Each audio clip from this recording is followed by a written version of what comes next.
하나님 말씀 사도행전 4장 23절에서 30절까지의 말씀입니다. 교독하겠습니다. 사도들이 노임에 그 동료에게 가서 제사장들과 장로들의 말을 다 알리니 그들이 듣고 한 마음으로 하나님께 소리를 높여 이르되 대제여 천주와 바다와 그 가운데 만물을 지으시니시오. 또 주의 종 우리 조상 다윗의 입을 통하여 성령으로 말씀하시기를 어찌하여 열방이 분노하며 족속들이 허사를 경영하였는고. 세상의 군왕들이 나서며 관리들이 함께 모여 주와 그의 그리스도를 대적하도다 하시니로소이다. 과연 헤롯과 본디오 빌라도는 이방인과 이스라엘 백성과 합세하여 하나님께서 기름 부으신 거룩한 종 예수를 거슬러 하나님의 권능과 뜻대로 이루려고 예정하신 것을 행하고 이성에 모였나이다.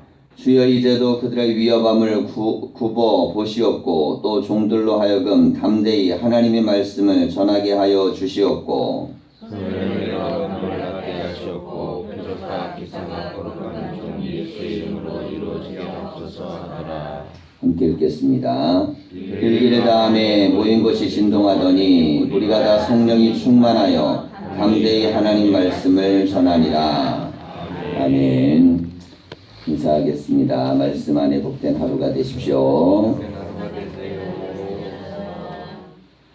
예, 베드로와 요한이 이제 하루 정도 잡혀 있다가 그 이후에 제사장과 무리들 앞에서 담대히 생명을 건 복음을 증거한 후에 돌아오게 되었습니다. 그렇게 돌아왔을 때 동료들에게 가서 제사장들과 장로들이 한 말을 다 알려주었어요. 자, 그리고 자신들이 또 선포한 말씀을 전했습니다. 자, 그랬을 때 그들이 이제 듣고 한 마음으로 하나님께 소리를 높여 이르되 그랬습니다. 자, 이제 한 마음이라는 이 단어가 좀 중요한데요. 교회라는 공동체가 어제도 말씀드렸지만 소수의 몇 명만이 그들이 하나님 복음을 전하고 뭐 하나님 뜻을 이루려고 한다. 그래도 소용없다 그랬습니다. 교회는 결국에는 이 공동체 전체가 방향을 잘 설정해야 되고 특별히 지도자의 몫이 굉장히 중요합니다. 그래서 베드로 요한이 어떻게 복음을 증거했는가? 이건 이제 모든 무리에게 방향을 설정해 주는 것이에요. 자, 예를 들면 한 3,000명 이상의 사람들이 회개했으니까 얼마나 그 무리가 많아졌습니까? 그러니까 이 많아진 무리가 함께 모여 있었다면 당연히 이제 베드로 요한이 사람들 앞에서도 뭐 굉장한 메시지를 전할 수 있었겠죠. 그 무리의 힘을 믿을 수 있으니까 내가 말할 때 뭐 만약에 제사장이 해코지를 하고 하면 이 무리가 나를 도와줄 거야. 뭐 이런 믿음을 가지면 사람은 큰 소리 칠 수 있습니다. 사람이 큰 소리 칠 땐 두 종류인데 하나는 믿을 만한 세력이 있을 때 그때는 사람이 큰 소리를 칠 수 있습니다. 근데 뭐 믿을 만한 세력이 없는데도 큰 소리를 치면 제가 보기엔 그게 제정신이 아니에요. 두 번째는 무엇이냐면 정말 제정신이 아닐 때 그때는 뭐 이렇게 술 취한 사람들 막 큰 소리 치고 그럴 때 있잖아요. 그때는 정말 제정신이 아니니까 뭐 그렇게 행동합니다. 그런데 정상적인 사람이라면 어떤 세력이 없거나 환경이 주어지지 않았다면 자기를 조절하는 게 정당한 것입니다. 이게 맞는 거예요. 근데 베드로 요한은 어떤 세력을 믿은 것도 아니고 그리고 자기의 상태 뭐 제정신이 아니어서 이렇게 떠든 것도 아닙니다. 그들은 생명을 걸고 그리스도의 복음을 증거한 것이죠. 자, 그랬더니 하나님께서 이 둘을 놓아주게 만드셨고 그리고 무리 앞에 가서 이야기를 했습니다. 자, 그때 제자들은 힘을 얻는 거예요. 야, 베드로 요한은 죽을 각오가 됐구나. 저들이 정말 생명을 건 복음을 증거하는 자세가 됐구나. 결국 이 베드로 요한이란 대표성이 이 교회 공동체를 더 강하게 만드는 힘이 됩니다. 자, 그래서 신앙에 있어서는 앞에서 끌어가는 사람들이 어떤 경험을 갖고 있느냐가 중요합니다. 끌어가는 사람은 기도의 경험이 있는지, 전도의 경험이 있는지, 또 전도에 대한 열매의 경험이 있는지, 또 이 열매를 통한 양육의 경험이 있는지. 자, 사람은요, 그게 있는 것만큼만 지도력을 발휘할 수밖에 없어요. 그게 있지 않는 사람은 말로는 하는데 열매가 없기 때문에 사람들은 그 말을 신뢰하지 않습니다. 왜냐하면 본인이 스스로 해내지 못하는 걸 어떻게 따라가겠어요. 자, 교회는 특별히 그렇습니다. 우리가 무슨 뭐 사람들 열심히 하면 월급 주는 조직이 아니기 때문에 교회에서의 영적인 이 리더십은 다 어디서 나오냐면 그 말을 선언하는 사람이 실제 그 능력이 있느냐. 자, 여기에서 나옵니다. 자, 선포하는 사람이 기도의 응답에 이 열매가 있느냐. 선포하는 사람이 전도의 열매가 있느냐. 뭐 선포하는 사람이 이 치료의 역사를 경험한 경험이 있느냐. 자, 성경 안에 예를 들어 우리가 이제 본과 책 읽잖아요. 그러면 많은 메시지가 나옵니다. 1년에 52주.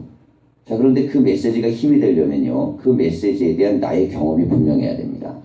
자, 그렇지 않다면 그 말씀은 상대방에게 다 뜻같이 동의하는 말씀이에요. 그러니까 상대방은 어떻게 됐냐면, 아, 저 말이 얼마나 지루하지 않은가, 얼마나 재미가 있는가, 얼마나 빨리 끝나나, 이것만 신경 씁니다. 왜냐하면 그 안에 능력이 없으면 사람은 그 말을 그렇게 대단한 메시지를 듣지 않습니다. 이미 뭐 이 초등학교 때부터 우리가 교회 학교 때부터 들었던 메시지라 그것이 뭐 유창하고 대단하고 뭐 굉장한 거 아니면은 그럼 능력이 나타나질 않아요. 자, 이번에 제가 이제 연애 가가지고 그 앞자리에 앉아서 이 감독회장님 말씀 중에 참 제가 이게 와닿았던 게 하나가 있어요. 자, 이게 감리교 이야기를 하면서 이 얘기를 하는 거예요. 가장 뭐 목사가 되기도 힘듭니다. 과정이 공부하는 기간도 오래되고 그리고 훈련의 과정 되게 어렵습니다. 자, 그런데 현장 나가면 이게 부흥이 잘 안 된다 이런 얘기를 좀 하면서 뭔 얘기를 하냐면 설교의 내용에 이게 뭐 예배도 많고 뭐 지식도 많고 많은데 이 부흥이 안 된다는 거예요. 자, 이 말씀이 저에겐 굉장히 좀 의미 있는 얘기라고 생각이 됐습니다. 무엇이냐면 얼마나 이 말이라는 것을 결국에는 똑같은 메시지를 사람들 귀에 들리게 하려고 이게 좀 재밌는 게 낫고요. 조금 더 이렇게 이제 신선한 게 낫고요. 뭔가 사람들이 듣기에는 좀 좋아 보이는 게 낫고요. 자, 이제 이거 잘한다는 거예요. 그럼 이게 잘 되는 건 좋은 거죠. 연구도 하고 노력도 하는 거니까. 문제는 부흥이 안 된다는 건 뭔 뜻이냐면 거기에는 집중하는데 전도도 안 하고 장육도 안 하고 그걸 통해서 생명을 살리는 능력이 약하다는 뜻입니다. 자, 그러면서 뭔 얘기를 하냐면 성경을 길게 읽고 그 성경에 대한 말씀을 정말 삶 속에서 그 말씀이 이루어질 수 있도록 그렇게 하는 설교와 메시지가 있어야 된다. 자, 그 메시지를 하는 거예요. 그때 제가 들은 생각이 있어요. 야, 이게 정말 의미 있는 말이다. 왜냐면 우리가요, 결과가 나타나지 않는 메시지는 아무리 유창하고 대단해 보여도요, 결국 사람에게는 감동이 되지 않습니다. 그리고 이게 아무리 대단한 것도요, 여러 번 듣다 보면 그렇게 대단해 보이지도 않아요. 결국에는 말씀의 능력이 나타나는 건 어디에 나타나는 거냐면 생명을 살리는 능력이 나타나야 됩니다. 자, 교회는 마찬가지입니다. 교회가 능력이 나타나려면 교회 안에 영혼이 구원받고 살아나고 구원의 역사가 있는 역사가 있어야 돼요. 자, 이게 베드로 요한을 보십시오. 이들이 뭐 유창하고 대단한 설교를 지금 한 거 아닙니다. 계속 반복하고 있어요. 십자가 부활에 대한 얘기, 그리고 니들이 예수님 죽였잖아, 뭐 이런 거예요. 뭐 여기 얼마나 뭐 대단한 메시지가 있습니까? 그런데도 이 안에서 수천 명이 회개하는 역사가 일어납니다. 자, 이게 바로 교회입니다. 교회는 아주 단순하지만 분명한 생명력 있는 말씀이 그 안에서 경험되고 선포되고 사람을 진짜 변화시킨 능력을 체험해야 됩니다. 자, 이렇게 되려면 어떻게 될까요? 그 정도의 기도가 쌓여야 됩니다. 자, 우리가요, 기도할 때 이런 기도를 하셔야 돼요. 내가 뭐 엄청난 달변이 되고 내가 얘기하면 사람들이 막 설득될 수 있는 논리가 생기고, 자, 그렇게 하는 기도를 안 하셔도 됩니다. 단지 내 안에 구원에 대한 확신이 있어야 돼요. 내 안에 구원에 대한 확신이 있다는 뜻이 뭔 뜻이냐면 내가 입을 열면 구원에 대한 확신을 갖고 영혼을 대할 수 있는 그런 막 간절함과 믿음과 은혜가 나아가야 됩니다. 어떻게 하면 그 사람에게 내 믿음이 증거될 수 있을까? 어떻게 하면 하나님 말씀에 대한 메시지가 그에게 전달될 수 있을까?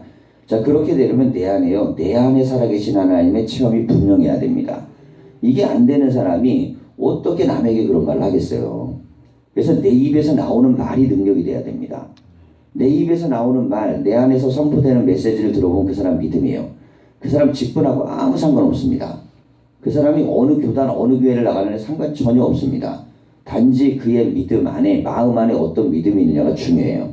그래서 마음 안에 믿음이 분명하지 않으면 그러면 교회는 어떻게 될까요? 예. 그 교회는 당연히 믿음의 공동체가 못 됩니다. 자, 지금 이 베드로 요한을 통해서 보여주는 것은 그들이 생명을 건 복음을 증거했을 때 그들은 직분에 맞게 했다는 것이에요. 자, 그리고 돌아왔더니 나머지 모두들도 지금 하나님을 찬양합니다. 자, 시편을 인용하면서 말씀을 전하는 거예요. 어찌하여 열방이 분노하며 족속들이 허사를 공명하는고 세상의 군왕들이 나서며 관리들이 함께 모여 주와 그의 그리스도를 대적한다. 자, 이 시편의 말씀을 예수 그리스도에게 적용하는 것입니다. 자, 이게 무엇이냐면 삶의 모든 문제를 예수님과 상관시켜서 연관시켜서 해석하기 시작하는 것이죠. 자, 교회 안에서 우리가 신앙생활 할 때도 마찬가지고요. 삶의 자리에서도 마찬가지입니다. 내 삶의 문제를 성경과 연관시켜서 말할 수 있는 능력이 있어야 돼요. 자, 제가 한때는요, 유명한 대가들의 글을 좋아했습니다. 근데 대가들의 글을 좋아하는 이유가 두 가지가 있어요. 사람들이. 하나는 뭐냐면 워낙 그 안에 이 깊이도 있고 넓이도 있고 능력도 있습니다. 자, 그런데 이게 잘못 나가기 시작하면요, 내가 대가의 글을 읽는다는 것에 취할 수 있습니다. 근데 그건 아무 의미가 없어요. 아무리 대단한 사람의 글을 읽든 뭐 별하별 사람의 생각, 예를 들면 그런 거죠. 자, 이제 사람들이요, 누구의 설교를 대부분 좋아하냐면 아주 큰 교회 목사님들의 설교를 좀 좋아하는 경향이 있습니다. 자, 왜 그럴까요? 그 이유가 있습니다. 첫째는 뭐냐면, 야, 그래도 그런 교회 목사님의 설교 속에는 뭔가 영적인 대단함이 있을 거야. 제가 봐도 대단함이 있습니다. 그거 분명합니다. 자, 그런데 이게 또 하나가 있어요. 무엇이 있냐면 내가 그 사람의 설교를 듣고 그것들을 따라감으로써 내가 대단한 사람인 것처럼 착각하는 것입니다. 이게 대부분 신학생들이 빠지는 오류인데요. 신학생들은 대부분 설교를 담임 목사 설교를 은혜를 못 받습니다. 그리고 어디에 대부분 은혜를 받냐면 동시대에 가장 유행하고 그리고 이끌어가는 목회자의 설교 뭐 굉장히 좋아하고 뭐 환호합니다. 근데 정작 자기가 삶의 자리에 나가면 전도 한 명도 못해요. 영혼 한 명도 구하지도 못합니다. 자기에게 맡겨온 애 하나도 생명을 구원하는 능력이 없어요. 자, 이게 우리가 빠진 함정 중에 하나입니다. 뭘 대단한 설교를 듣고 대단한 사람의 뭐 글을 읽고 대단한 것들을 접촉해갖고 내 능력이 나타나느냐? 그게 그렇지 않습니다. 우리에게 정말 나타나는 건 뭐냐면 내 재단에 무릎 꿇고 하나님의 성령을 체험해야 되고, 그리고 내 교회에서 선포된 메시지를 통해서 내 삶의 변화들이 삶의 현장에 나타나야 돼요. 자, 이걸 바탕으로 더 좋은 것도 더 능력 있는 것도 취한다면 그런 건 더 강력한 희망과 능력이 되는 것이죠. 근데 만약에 능력이 나타나지 못하면서 그걸 대치하려고만 하면 안 됩니다. 내가 큰 일을 뭐 하는 거, 큰 사람과 만나는 거, 그 예를 들어서 뭐 큰 사람의 글을 읽는 거, 그들의 사상을 접하는 거. 자, 그런데 나는 앞 사람에 있는 한 사람도 전도하고 메시지를 전하지 못해요. 아무 의미가 없는 것입니다.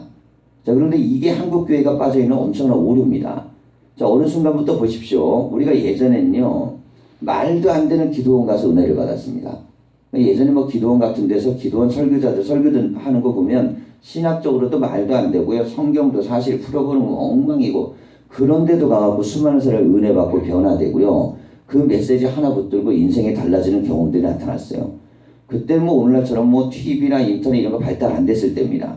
그냥 보따리 들고 산에 가가지고 그냥 회개하라 그러면 무조건 그냥 회개하고 그냥 성경 읽으라면 읽고, 자, 그랬던 시절에 그들에게는 왜 능력이 나타났을까요? 예.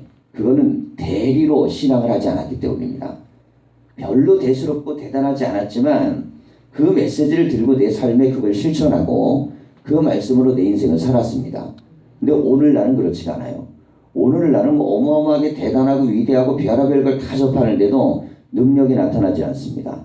그건 내가 기도하고 내가 전도하고 내가 은혜를 체험해서 내가 그 삶을 사는데 성공하지 못하기 때문이에요. 그래서 가장 위험한 것 중에 하나는 뭐냐면 제가 보기에는 대형 집회들입니다. 대형 집회는요, 수많은 이들이 함께 모이기 때문에 어떤 착각을 하기 쉬우냐면 내가 큰 믿음의 공동체 안에 들어가 있다고 착각을 해요. 자, 그러면서 결국에는 삶의 자리에 돌아와갖고 이게 능력으로 나타나야 되는데 나타나지 않는 거예요. 여러분, 베드로 요한을 보십시오. 그 대단한 자리에서 지금 엄청난 집회를 하고 온 거 아닙니다. 그들은 지금 죽음의 자리에서 복음을 증거하고 생명을 구하는 메시지를 던지고 왔습니다. 그리고 제자들은 그것에 대해서 지금 환호하고 있는 거예요. 자, 우리가 지금 어디로 가야 될지를 잘 생각해야 됩니다. 교회는요, 죽음의 현장 속에 가서도 복음을 전할 수 있는 야성과 능력이 있어야 됩니다. 그건요, 어느 자리든 어느 곳이든 상관이 있으면 안 됩니다. 자, 지금 베드로 요한이 무슨 특정 장소의 프로그램 해가지고 지금 복음을 전하고 온 게 아닙니다. 생각지도 않은 자리에서 안전병이를 일으키고 그리고 그 자리에서 복음을 증거하고 그리고 그들의 삶의 자리로 돌아왔어요. 그리고 이 증언이 나머지 모든 이들에게 힘이 된 것입니다. 자, 오늘 우리가 하나님 앞에 나왔을 때 우리의 삶에 지금 믿음의 고백을 갖고 하는 이 베드로와 요한의 능력이 있는가? 이게 바로 교회입니다. 우리 교회를 좀 보시면 돼요. 우리 교회는 뭘 보면서 우리 교회를 진단하면 되느냐? 우리 교회는 지금 사도행전적인 믿음이 있는가? 그 믿음을 가지고 선포하고 있고 그 믿음의 역사들이 일어나고 있는가? 자, 이게 개인적으로 또 나를 보시면 돼요. 내가 난 요즘 이 사도행전적 은혜를 받고 있고 정말 내가 기도하고 정말 선포할 때 역사가 일어나고 있고 그런 그 개인은 지금 성경 안으로 들어가고 있는 것이에요. 자, 그리고 그 개인과 관계되어 있는 주변의 사람들은 그 은혜를 받고 있는 것입니다. 자, 속회 같은 경우는 대표적으로 그래요. 속회 안에도 사도행전적인 기도와 응답과 역사가 일어나는 속회들이 있습니다. 자, 그런 곳에는요, 반드시 그 속도 모두가 다 그런 간증을 합니다. 야, 우리가 모여서 기도하면 은혜가 되고 예배를 목회해서 하면 응답도 되고 참 모여서 기도하는 것들이 하나님이 역사하는 것도 느끼고 자, 거기 안에는 이미 성령이 그렇게 역사하시는 거예요. 근데 그게 되고 있지 않다면 그럼 그 속회는 죽은 것입니다. 자, 속회가 죽는 것은 마귀가 가장 원하는 것이에요. 왜 그럴까요? 속회가 죽는다 그러면 한 사람만 죽이는 게 아닙니다. 그 안에 있는 속도원과 그와 관계된 모든 가족을 다 죽입니다. 그렇기 때문에 항상 마귀는 소그룹을 공격하게 되어 있습니다. 자, 대그룹은요, 대예배 때 공격하는 건 어려운 일이 아닙니다. 왜냐하면 그냥 예배 드릴 때 그냥 딴 생각하게 내버려두면 돼요. 근데 소그룹은 그러기가 쉽지 않습니다. 그래서 가장 강력한 영적 역사는 어디에서 나냐면 소그룹에서 일어나게 돼 있어요. 소그룹에서 자기들은 솔직한 얘기를 다 하기 때문에 그렇습니다. 여러분, 대그룹 때는요, 대예배 때 누가 손들고 얘기할 수 없죠. 목사님 은혜가 됩니다, 안 됩니다. 뭐 이거는 말도 안 되는 행동이기 때문에 그거 못합니다, 아무도. 나는 지금 딴 생각하고 있습니다, 아닙니다, 이런 얘기 못해요. 근데 소그룹에서 다 나옵니다. 예배에 대한 감동이 얼마나 있는지 아닌지. 그게 어디서 알 수 있느냐? 예배에 대한 감동력, 예배 끝나고 나서 말씀과 은혜에 대한 고백이 잘 나눠지면 은혜가 있는 거고요. 안 되고 막바로 세상 사는 얘기나 인간 세상 얘기로 돌아가면 그건 그냥 예배 은혜 못 받은 거예요. 자, 그럼 책임은 어디에 있느냐? 기도하지 않으면 역사는 나타나지 않습니다. 말씀의 능력이 나타나지 않는 곳에는 기적이 나타나지 않게 돼 있어요. 그러니까 모임은 유지할 수 있으나 능력이 나타나지 않으면 그 영적인 모든 흐름은 가정과 삶의 자리에서 어김없이 결국엔 무너짐으로 나타납니다. 그러니까 맨날 기도 제목만 있지 응답은 없어요. 죽을 때까지 기도 제목 똑같습니다. 왜냐하면 한 번도 이루어진 적이 없어서. 여러분, 우리의 삶의 자리 이런 역사가 일어나는 소그룹이 되면요, 절대로 거기에는 영적인 은혜와 능력과 변화가 나타나지 않습니다. 자, 그래서 우리가 이렇게 기도할 수 있어야 돼요. 하나님, 우리가 모이는 작은 모임에도 아무리 작은 기도라도 이루어진 은혜와 역사가 있게 해주십시오. 그러면요, 그런 기도가 분명히 응답받는 기도와 간절함과 역사가 있어야 됩니다. 자, 그런 모임은 모일 때마다 뭔 얘기가 있냐면 항상 하나님의 간증의 역사들이 있어요.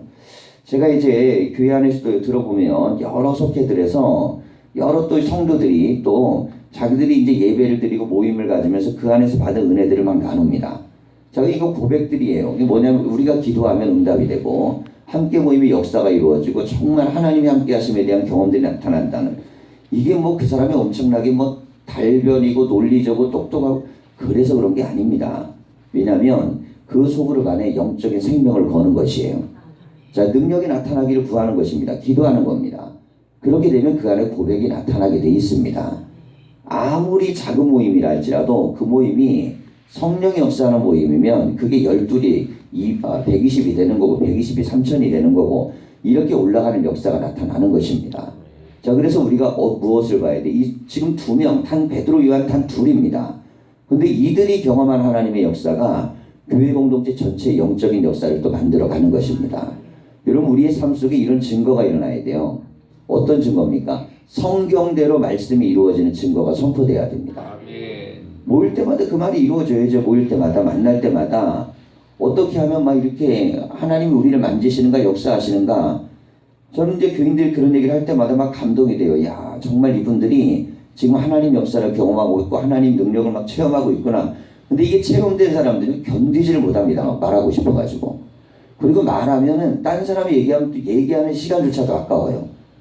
자, 그런 믿음의 고백들이 원래는 교회 안에서 지극히 정상적으로 항상 일어나야 되는 것이에요. 그럼 항상 일어나려면 오직 하나님 앞에 기도하며 성령의 충만함을 경험해야 되는 것입니다. 자, 이게 없이 뭔 역사가 일어나겠습니까? 자, 그래서 교회는요, 목사들도 만나보면 알아요. 교회 막 이 목사들이 만나서 자기 교회 막 얘기하고 싶어서 입에 간질간질한 사람들이 있어요. 그러면 교회 얘기하고 싶어서 입에 간질간질한 사람들이 있는데 이거 말 못하는 사람들이 있습니다. 왜냐하면 할 게 없어가지고 교회 얘기할 게 없어서 그러면요 모여갖고 한다는 얘기가 딱 다른 얘기합니다.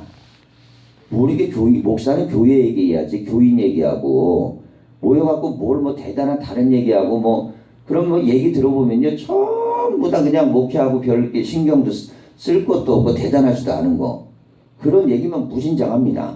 뭐 예를 들면 준회원들이 모여가지고 교단이 뭐 이렇게 돌아가는 뭐 감독들 수준의 얘기를 하고 있어요. 말 같지도 않은 소리들 모여갖고 합니다. 자기네 교회 영혼 한 명 살리는 얘기도 못하고 그 대단한 얘기들 하면 자기가 대단한 것처럼 착각을 하는 거예요. 여러분 뭐 기독교가 어떻게 돌아간다는 얘기 그 뭘 모여서 뭘 그딴 얘기를 해요. 그건 그냥 자기 생각하고 기도하고 그냥 제단 앞에 엎드리면 되지. 그거 뭐 몰라가지고 우리가 교회가 안 바뀌는 거 아닙니다. 여러분 뭐 제가 이런 생각 좀 할 때가 있어요. 뭐 페이스북에 글들 올리는 후배들 글 보면 뭐 대단한 뭐 얘기들 올리는 친구들 많은데 좋은 거죠. 목사가 사회적 입장도 표명하고 뭐 나름대로 자기들 정치적 견해도 갖고 세상 돌아가는 거 표현하는 거 나름대로 좋은 거라고 저는 생각합니다. 근데 저는 좀 바라는 게 뭐냐면 자기 교회에서 무슨 일이 있었는지 얘기를 좀 올려줬으면 좋겠어요. 자기 교회에서 하나님이 어떻게 역사하시는지 말씀이 어떻게 열매를 맺는지 기도가 어떻게 응답받는지 아니 목사는 이게 먼저 올라오고 그리고 나서 나머지도 해야지. 야, 저 사람은 저런 목회적 열매를 갖고 이런 사회적 입장을 갖고 있구나 이렇게 나가야지. 그게 정되지도 않으면서 뭘 가지고 있으면요 어떤 생각 가지냐면 사람들 마음에 저 사람 목회 안 하고 뭐 하나 이런 생각합니다. 근데 교인들도 마찬가지예요. 교인들이 그 삶의 자리에서 교인들이 지도자급에 있는 사람들은 누구든 간에 그 입에서 나오는 말이 하나님이 우리와 우리의 삶과 우리의 모든 것을 어떻게 만지는가에 대한 내 삶의 고백이 있으셔야 돼요.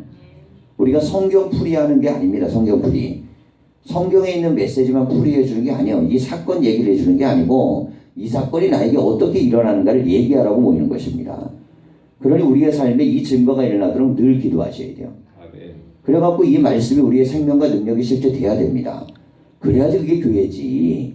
이게 무슨 뭐 역사 모이는 역사 강의 시간이 아니잖아요. 여러분 교회들마다 보면요 역사 강의는 무진장 잘하는데 자기 교회는 아무 능력도 안 나타나는 게 수두룩합니다. 왜 안 나타날까요 도대체? 저는 이유는 딱 하나라고 봅니다. 나타날 때까지 기도를 안 하니까. 뭐 대단한 거 있겠어요? 이유는 딱 하나죠. 나타날 때까지 기도 안 합니다. 왜 안 할까요? 안 믿으니까. 왜 안 믿을까요? 믿을 만한 은혜를 경험한 적이 없으니까. 여러분 이게 우리의 어마어마한 심각한 문제입니다. 우리도 그 함정 속에서 수십 년을 사는 거예요. 여러분 이제 하나님께서 역사하실 때 기도의 틀들을 바꾸셔야 되고 우리의 신앙의 자세들을 바꿔나가셔야 됩니다. 그리고 나를 깨셔야 돼요. 나를 깨셔갖고 내 기도법, 내 기도 시간, 내 기도 내용 언제까지 깨셔야 되겠습니까? 기준을 이렇게 생각하면 돼요. 내 입 열어갖고 내가 지금 살아가는 이 현장에 하나님 은혜 주신다고 고백할 그때까지 기도하시면 됩니다. 그거 기도하면 그 사람 성공하는 거고 아니면요 어디 가도 소용없어요. 그럼 어디 가도 될 것 같습니까? 어디 가든 어떤 상황이든 절대 안 되는 겁니다. 하나님의 역사는 어느 장소에서든 하나님이 나에게 역사하신다는 믿음의 고백이 있으면 그것은 승리가 되는 거고 아니면 무너지는 것입니다. 자, 오늘 이 베드로와 요한의 고백을 들으시고 우리에게요 이 메시지와 능력이 나타나야 됩니다. 어디에서든 된다. 어디 가든 해야 된다. 어디에든 역사가 나타나야 된다.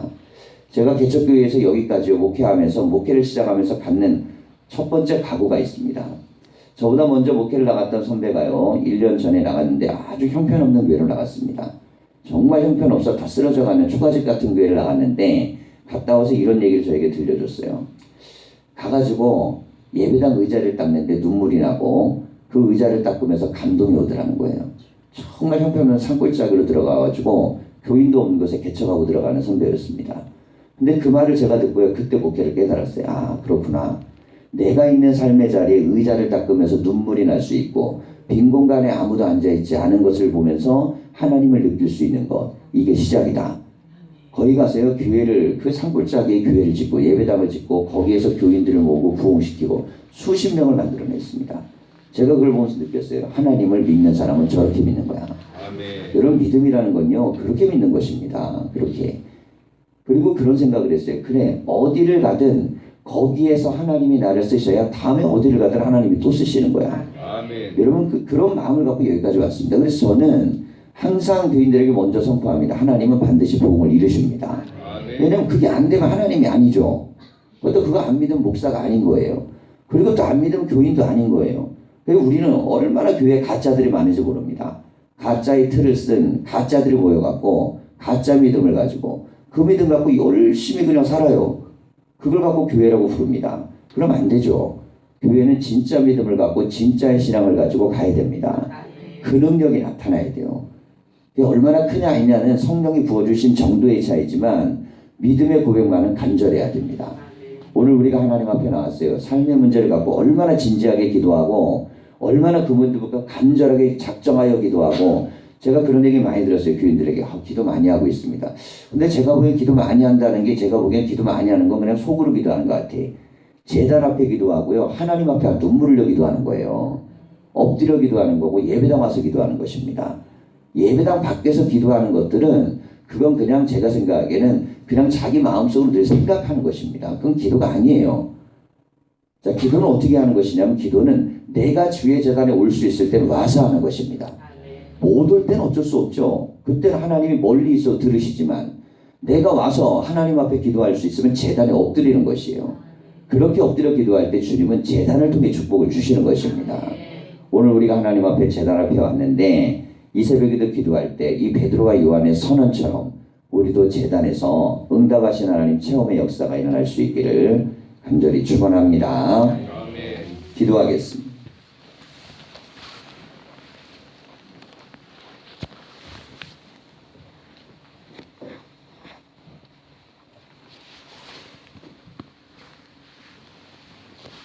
살아계신 하나님, 우리가 함정에 빠지지 않게 하여 주시고 제단 앞에 엎드리지 않으며 기도를 흉내내지 않게 하여 주시고 하나님 말씀대로 살아가지 않으며 말씀을 흉내내지 않게 하여 주시고 열매 맺지 못하며 가르치지 않게 하여 주시옵소서. 우리는 우리의 입술이 가르치는 자리에 있을 때에 우리의 삶이 곧 증거가 되게 하여 주시고 그런 기도를 우리가 드리게 하시고 그런 믿음을 우리가 갖게 하여 주시옵소서. 정말로 살아계신 하나님, 내 입을 열기만 하면 그 하나님이 증거될 수 있는 믿음의 증거가 우리의 삶에 드러나게 하여 주시옵소서. 그리하여 우리는 힘없고 하나님 연약한 증거 없는 그리스도인이 되지 아니하게 하시고 베드로 요한처럼 은과 금은 없지만은 예수의 이름의 능력이 나타나게 하여 주시옵소서. 우리가 어디를 가든 무엇을 하든 어느 자리에 있든지 간에 그 능력이 있기를 원합니다. 그렇게 우리가 기도하게 하여 주시고 그런 교회가 되게 하여 주시옵소서. 오늘도 주의 전을 사모하며 나와 있는 모든 이들을 기억하여 주시고 세상이 우리를 무너뜨리려 하며 하나님이여 죄악이 우리를 유혹으로 쓰러뜨리려 할지라도 오직 예수 그리스도의 이름 권세가 우리 가운데 있게 하셔서 능히 이기는 믿음이 들어오게 하여 주시옵소서. 성도들의 가정들마다 저들의 삶마다 기도의 응답이 나타나게 하여 주시고 마귀는 우리의 기도를 40일 동안 끊임없이 무너뜨리려 할 것입니다. 하나님, 우리는 이 40일 동안 교회의 기도의 단을 끊임없이 다시금 쌓아나게 하여 주시옵소서. 교회가 기도하는 교회가 되게 하여 주시옵소서. 전도의 능력이 나타나게 하여 주시고 열매가 맺혀내게 하여 주시고 전도된 아이들을 정착시킬 수 있는 영적인 권세의 말씀이 들어가게 하여 주시고 생명을 살리는 능력이 나타나게 하여 주시옵소서. 그리하여 교회 안에 권능이 나타나게 하여 주시고 능력의 낙사가 이루어지게 하여 주시옵소서. 귀한 말씀들을 하나님 믿고 의지하며 또한 귀한 물질들을 하나님 앞에 드리는 가정들도 있습니다. 이 물질을 꼼꼼히 일일이 기억하여 주시고 하나하나 기억하셔서 응답하시고 하나님의 역사가 이루어지게 하여 주시옵소서. 감사를 드리며 예수님의 이름으로 기도하였습니다. 아멘.